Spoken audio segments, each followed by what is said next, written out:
예수님의 떠남 소식을 들은 제자들은 깊은 불안에 휩싸였습니다.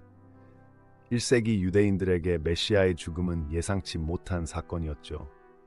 어두운 다락방 안, 흔들리는 등불 아래 그들의 얼굴에는 두려움과 혼란이 가득했습니다.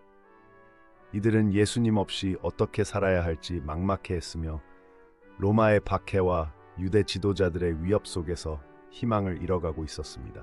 예수님은 제자들의 두려움을 아시고 그들에게 평안을 약속하셨습니다.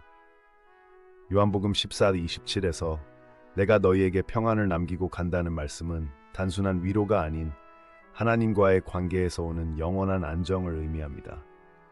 이 말씀은 제자들에게 현실적인 위험 속에서도 흔들리지 않는 믿음의 근거를 제공했습니다.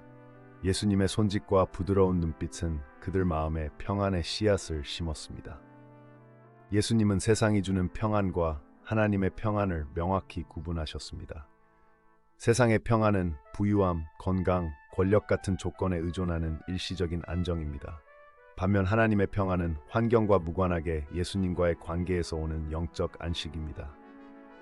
로마 제국의 화려한 건물과 전쟁 장면과 대조되게 예수님의 평안은 십자가의 희생으로 가능해진 영원한 구원의 선물이었습니다.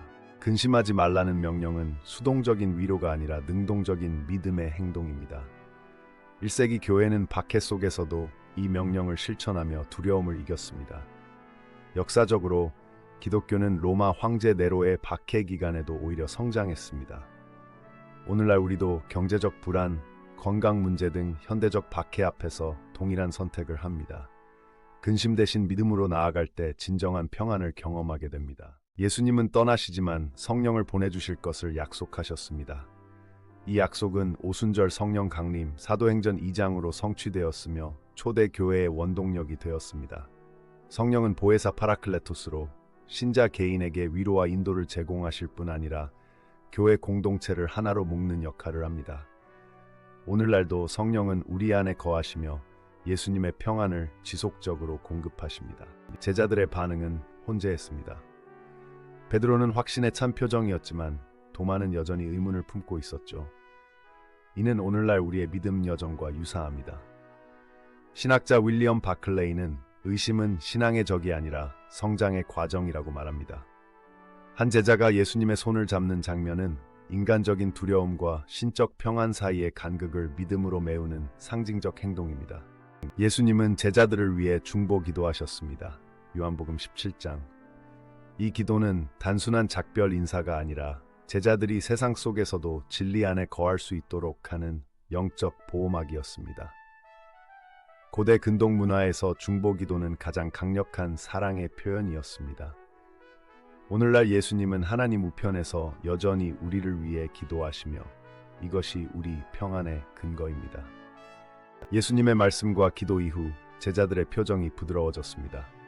신약학자 N.T. 라이트는 평안은 그리스도인이 십자가의 승리를 체험하는 것이라고 설명합니다. 이 평안은 감정적 안정을 넘어 고난 속에서도 하나님의 계획을 신뢰하는 상태입니다. 오순절 이후 제자들은 죽음의 위협 앞에서도 이 평안으로 복음을 전파했으며 이는 역사적으로 검증된 사실입니다. 예수님이 떠나시는 모습은 비극이 아닌 새로운 시작이었습니다. 신학적으로 예수님의 승천은 성령 강림과 교회 시대의 서곡이었죠. 제자들은 더 이상 예수님의 물리적 존재에 의존하지 않고 내주하시는 성령으로 말미암아 더 큰 일을 하게 될 것입니다.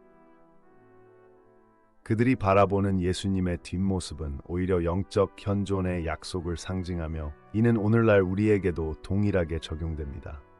제자들은 이제 변화되었습니다. 사도행전 2장 기록대로 그들은 성령의 능력으로 예루살렘과 온 지중해 지역에 복음을 전파했습니다. 역사적으로 이들은 대부분 순교했지만 평안을 잃지 않았습니다. 오늘날 20억 이상의 기독교인은 이 평안의 계승자들입니다. 영상 마지막 장면은 우리의 차례로 어둠 속에서도 예수님의 평안을 전하는 빛이 되어야 함을 상기시킵니다.